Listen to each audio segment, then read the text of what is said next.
चाहिँ हाम्रा सम्पूर्ण धर्मावलम्बीहरूलाई के जानकारी दिन चाहन्छु भन्दा चाहिँ तपाईँहरू जति पनि यहाँ ढुङ्गाश्री भन्ने जग्गामा है आउनु भएछ भने तपाईँहरूले चाहिँ एकदम धेरै कुराहरू याद राख्नुपर्ने हुने रहेछ। धेरै कुराहरू याद राख्नुपर्छ, जस्तो कि अब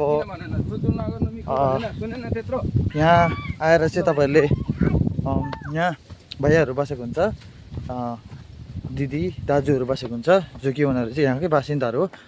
उनीहरूले चाहिँ अब हरेक कुराहरू भनेको चाहिँ तपाईँहरूले फलो गर्नु भएन, मान्नु भएन, किनभने तपाईँहरूलाई बादमा लुटिनेछ अथवा तपाईँहरूलाई कुनै पनि सामान दिएर उहाँहरूले है बादमा फिस्लाएर पछि चाहिँ तपाईँहरूलाई लुट्नेछ, जबरजस्ती गर्नेछ। त्यही भएर चाहिँ तपाईँहरू आउनु भएछ भने चाहिँ त्यस्तो कुराहरू चाहिँ याद राख्नुहोस्।